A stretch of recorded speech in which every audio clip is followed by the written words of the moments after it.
November 2 മരണം മൂലം നമ്മിൽ നിന്ന് വേർപിരിഞ്ഞുപോയ വിശ്വാസികളുടെ സമൂഹത്തെ പൊതുവിൽ സ്മരിക്കുന്ന ഇന്നേ ദിവസം നമ്മുടെ മനനത്തിനായി നമ്മുടെ മുമ്പിൽ അവതരിപ്പിക്കുന്ന ചിന്ത യേശു സ്വർഗരാജ്യത്തെപ്പറ്റി പറഞ്ഞ ഒരു കഥയാണ്.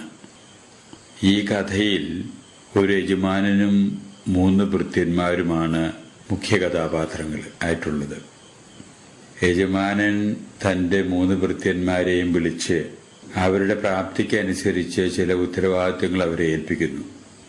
നിശ്ചയ സമയം കഴിഞ്ഞ് യജമാനൻ ഓരോരുത്തരും അവരുടേതായിട്ടുള്ള ഉത്തരവാദിത്തങ്ങൾ എങ്ങനെ നിർവഹിച്ചു എന്നതിന്റെ ഒരു കണക്ക് ബോധിപ്പിക്കാൻ ആവശ്യപ്പെടുന്നു.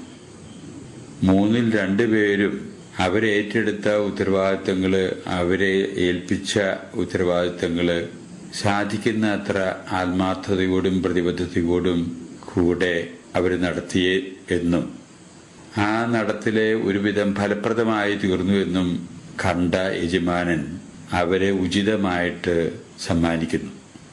എന്നാൽ 3-ാമത്തവന് ശിക്ഷയാണ് ലഭിക്കുന്നത്. അവന് ലഭിച്ച ശിക്ഷ അവൻ തന്നെ ക്ഷണിച്ചു വരുത്തിയതാണ്.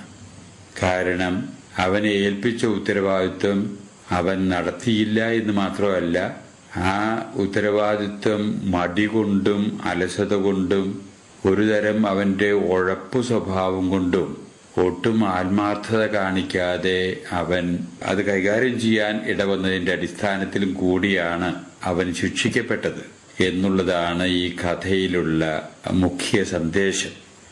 ഇവിടെ യൂസ്ലെസ്നെസ് ഇൻവൈറ്റ്സ് ഡിസാസ്റ്റർ, ഉപയോഗശൂന്യത നാശത്തെ വിളിച്ചു വരുത്തും എന്നുള്ള യേശുവിന്റെ സാമാന്യ നിലപാട് ഉൾക്കൊള്ളിച്ചുകൊണ്ട് തന്നെ സ്വർഗരാജ്യത്തെപ്പറ്റി ഉള്ള ഈ കഥ ഇന്നേ ദിവസം അവതരിപ്പിക്കുകയാണ്.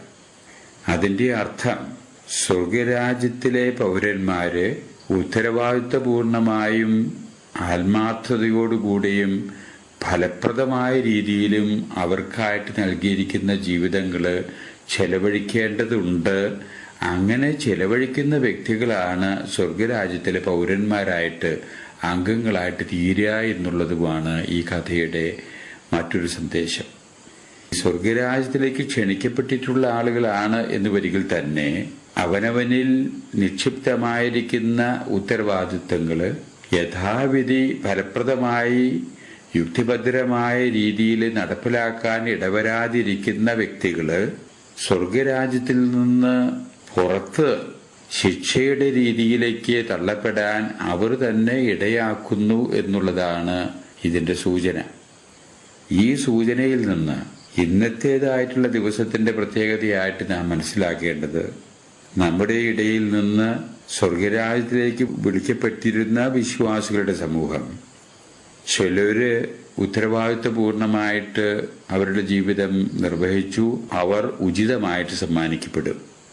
എന്നാൽ ഇന്നത്തെ കഥയിൽ അവതരിപ്പിക്കപ്പെടുന്നത് പോലെ വളരെ ചുരുക്കം പേരെങ്കിലും തങ്ങളിൽ അർപ്പിതമായിരിക്കുന്ന ഉത്തരവാദിത്വം ബോധപൂർവം ഫലപ്രദമായി വിനിയോഗിക്കാതെ ചെയ്ത വിശ്വാസികളുടെ സമൂഹത്തിനു വേണ്ടി ഇനി കരണീയമായിട്ടുള്ളത് സർവശക്തനായ ദൈവത്തിന്റെ മുമ്പില്, ദയാപരനായ ദൈവത്തിന്റെ മുമ്പില് അത്തരം വിശ്വാസികൾക്ക് വേണ്ടി ജീവിക്കുന്ന വിശ്വാസികള് മാധ്യസ്ഥം അപേക്ഷിക്കുക, പ്രാർത്ഥിക്കുക, അവർക്ക് മാപ്പാക്കി കൊടുക്കണമേ എന്ന് പറയുക എന്നുള്ളതാണ് ഇന്നേ ദിവസം നമുക്ക് ചെയ്യാവുന്ന നമ്മുടേതായിട്ടുള്ള കർത്തവ്യം.